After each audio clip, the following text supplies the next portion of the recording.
Dokter, dokter, dokter. Kenapa Dea? Aku tuh sering panik deh dok kalau denger cerita Bumil keluar flek di awal kehamilan. Itu berarti keguguran ya dok? Kok serem banget? Tenang dulu Dea, belum tentu itu keguguran. Masih banyak kemungkinan-kemungkinan lainnya, ntar kita bahas ya. Yuk.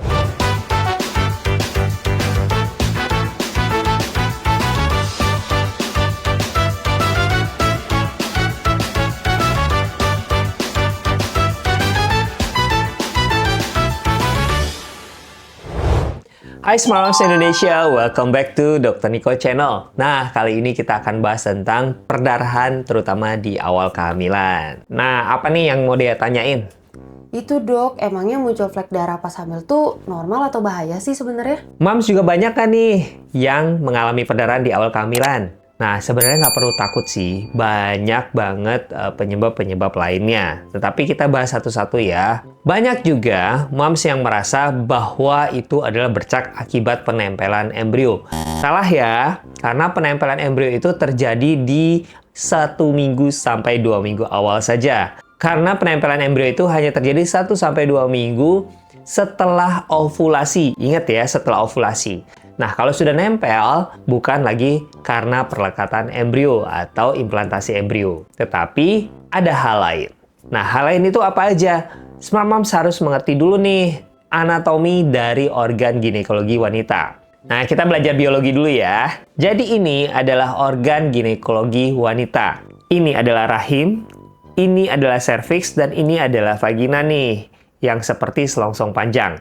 Nah, ini saluran telur, dan ini ovarium. Kalau kehamilan terjadi, maka kehamilan akan berada di dalam rongga rahim. Nah, perdarahan yang terjadi bisa saja berasal dari memang ancaman keguguran di mana ada resiko lepasnya plasenta, atau bisa saja plasentanya menutupi jalan lahir. Kemudian bisa juga ada amit-amit nih ya, ada iritasi ataupun kanker serviks di serviksnya. Nah, yang berikutnya bisa saja berasal dari iritasi jalan lahir, terutama apabila Smart Moms mengalami keputihan. Selain itu, ada perdarahan lain juga yang harus diwaspadai. Nah, kadang-kadang perdarahan ini menyerupai perdarahan dari jalan lahir, padahal sebenarnya bukan. Contohnya pada kasus infeksi saluran kemih, di mana perdarahan sebenarnya terjadi di dalam kandung kemih atau di saluran kemih. Kemudian yang terakhir, bisa saja perdarahan terjadi dari anus. Jadi harus dibedakan. Perdarahannya dari mana nih? Karena ada 3 saluran yang bisa mengalami perdarahan. Nah,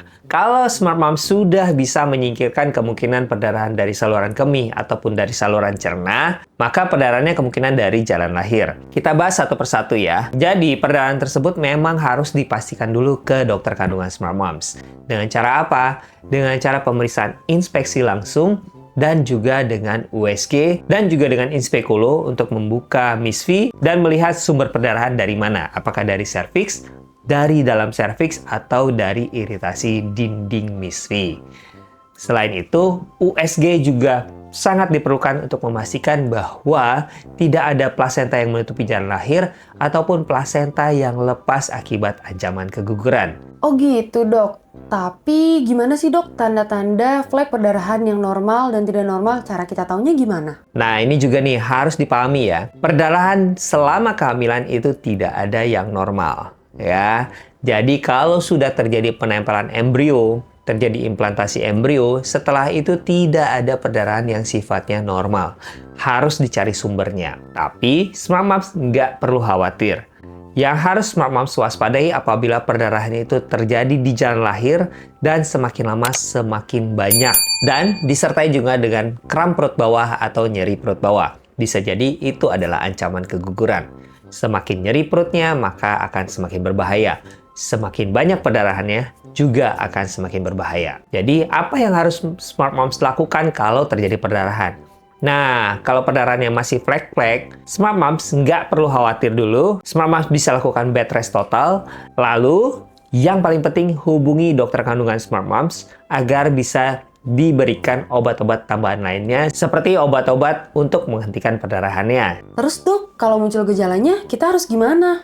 Nah, ini nih yang penting ya. Kalau masih flek, Smart Moms nggak perlu khawatir dulu. Smart Moms bisa lakukan bed rest total dan minum obat penguat kandungan. Lalu hubungi dokter kandungan Smart Moms apabila diperlukan obat-obat tambahan lainnya seperti obat-obat untuk menghentikan perdarahan. Tetapi kalau Smart Moms sudah melakukan hal-hal tersebut dan perdarahannya semakin banyak, maka itu tandanya Smart Moms harus segera melakukan kontrol ke dokter kandungan Smart Moms untuk memastikan kondisi janin masih baik-baik saja dan perdarahan masih bisa diatasi, dan kehamilan masih bisa diusahakan untuk dipertahankan. Dan apabila memang perlu untuk dilakukan rawat inap. Jadi dok, flek ini sebenarnya apakah semua ibu hamil rata-rata bisa ngalamin atau kita bisa mencegahnya dok? Memang kasus flek ini cukup banyak, tetapi ini bukanlah hal yang normal.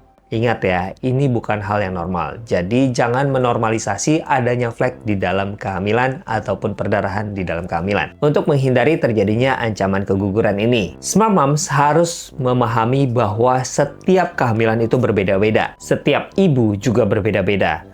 Jadi, yang Smart Moms bisa lakukan adalah mengenali alarmnya. Apa saja sih alarmnya? Alarmnya adalah apabila ada nyeri perut bagian bawah atau kram perut bagian bawah, maka Smart Moms wajib untuk melakukan bed rest selama minimal 30 menit. Jika keluhan itu menghilang, maka cukup aman. Tetapi apabila tidak menghilang, bahkan intensitasnya semakin tinggi, maka Smart Moms harus menghubungi dokter kandungan Smart Moms untuk diberikan obat penguat kandungan dan obat-obat pencegahan lainnya, seperti obat anti kontraksi, atau jika ada perdarahan bisa saja diberikan obat untuk menghentikan perdarahannya. Penyebab-penyebab lain seperti infeksi, autoimun, ataupun kelainan pengentalan darah, itu pun juga bisa menjadi faktor, sehingga dokter kandungan Smart Moms bisa saja melakukan beberapa pemeriksaan laboratorium dan memberikan terapi yang tepat untuk kelainan yang muncul. Jadi gitu ya Smart Moms dan Dea, nggak perlu khawatir dulu. Ingat, pertolongan pertama adalah bed rest total. Bed rest total bukan berarti harus terus-menerus tidur di atas tempat tidur. Tetapi untuk melakukan aktivitas sehari-hari seperti ke kamar mandi ataupun makan, itu boleh-boleh saja ya. Tetapi untuk melakukan aktivitas sedang berat, sebaiknya jangan dulu. Gitu deh ada Smart Moms, paham kan? Paham kan? Jika Smart Moms masih punya pertanyaan lain, boleh nih tulis di kolom komentar di bawah atau kunjungi Instagram saya di @nicholas_spog. Dan ingat-ingat untuk like, subscribe, dan share video ini supaya saya tetap bisa menjawab pertanyaan Smart Moms se-Indonesia.